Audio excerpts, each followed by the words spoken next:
So, former Detroit Pistons beat reporter James Edwards, I'm sure you saw this, said that he could see the Detroit Pistons possibly trying to trade Isaiah Stewart to the New York Knicks in exchange for Mitchell Robinson and Precious Achua.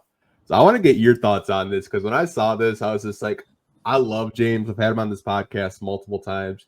And his love for Stu, I respect it. Like he's covering a completely different team, and he still wants Isaiah Stewart. He still wants to cover Isaiah Stewart as a basketball player. But what do you kind of think of this?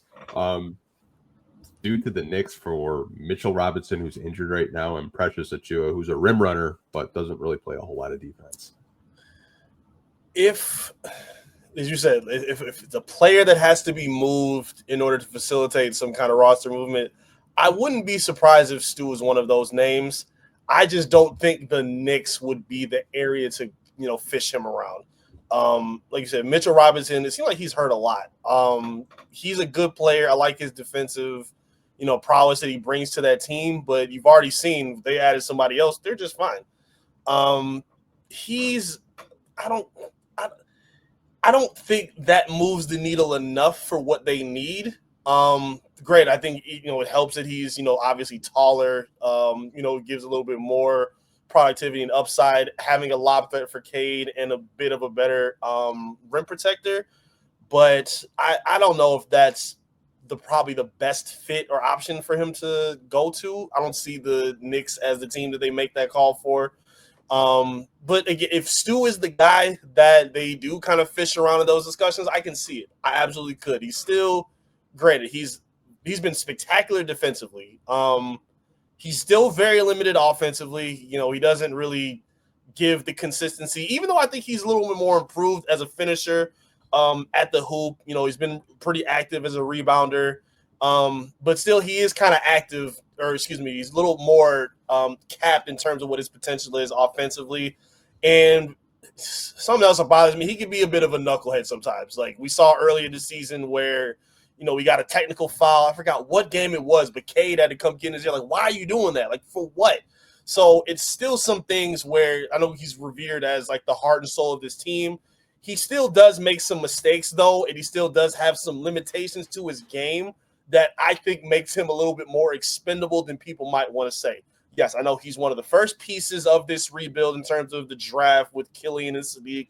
There was an all-rookie guy. We've known what his highlights are, his, star moments and whatnot, of wanting to fight. And even last night against Russell Westbrook, getting tied up with him.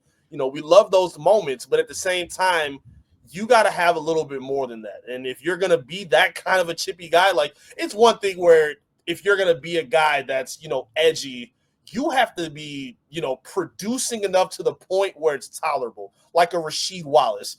You could have Sheed set, the record for technical fouls, but if he's giving you 20 and 10, you shut up and deal with it because he's that talented. I don't know if Beef Stew has that much leniency with what he gives you. So if he is one of those mentioned names, I mean, we've heard it since last season of teams like the Celtics, the Pelicans, now the Knicks. I think I'm forgetting one more team, but a lot of teams have inquired about having an enforcer like him. And he does have that value, but I think for the Pistons, he can be a little bit limiting for what they truly need. So his name will definitely be interesting as these discussions go along through the trade deadline. Yeah, I feel like every trade deadline season, Isaiah Stewart's name comes up from one publication or another. I think if you were to trade Stu, this isn't a trade offer I'm even entertaining. I feel you. And I feel like the Knicks haven't recovered since losing Isaiah Hartenstein in free agency. Right. I happen to follow like a lot of New York Knicks people, a couple Twitter spaces with the Knicks community. And I think one thing with them is that they just cannot find a consistent backup center. Right. I don't really think Isaiah Stewart for a Mitch Rob, who, when he's healthy, when he plays, he's great, but that's the problem.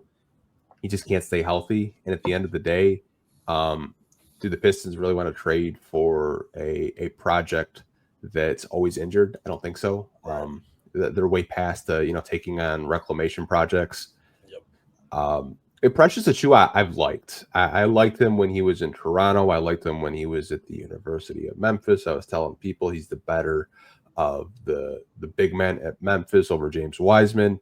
Rim runner, defensively at times he's not the best, but I think if you were to try to trade Isaiah Stewart, you could probably get some draft capital because I know a lot of contenders like him.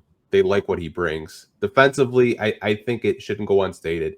He's been one of the best defenders this season coming off the bench, especially his shot blocking and his rim protection. I think has improved vastly from last season to this season. Stuff like last night, getting into it with Russell Westbrook. As a fan, like you want him to have those moments, but be smart enough to walk away so you don't get the technical fouls. Right. And you're hurting the team. Like I thought Russell Westbrook last night really changed the whole tempo of that third quarter because he got into it with Cade and then he got into it with Asar Thompson and Stu, and the Pistons didn't really know how to deal with it.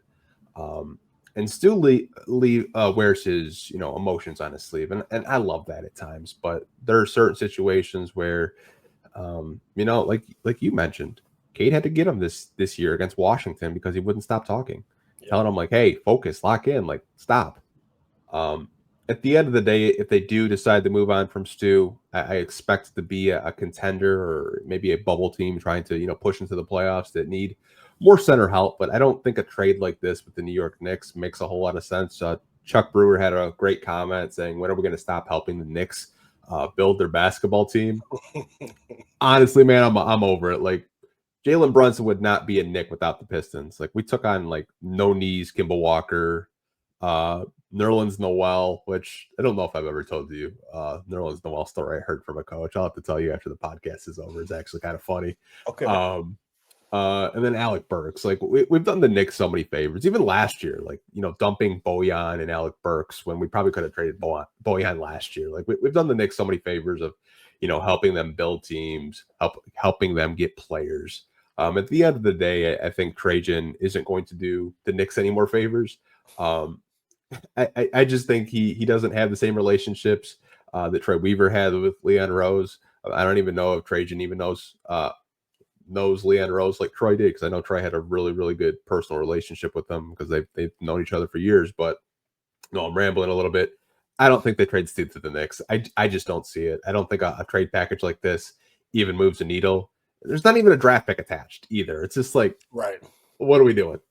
Yeah, no, I can't see that being the case. But yeah, I don't want fans being too tied to it either. Again, I don't want to. I'll be a hater. I don't care. I didn't care for the whole LeBron LA thing that he did. Like, bro, you ran over a bunch of. You didn't go fight a Laker to get to LeBron. You ran over LCA employees to get to him, bro. That's not tough to me. Like, I didn't buy into all the hype that was. Like, I thought that was kind of ridiculous.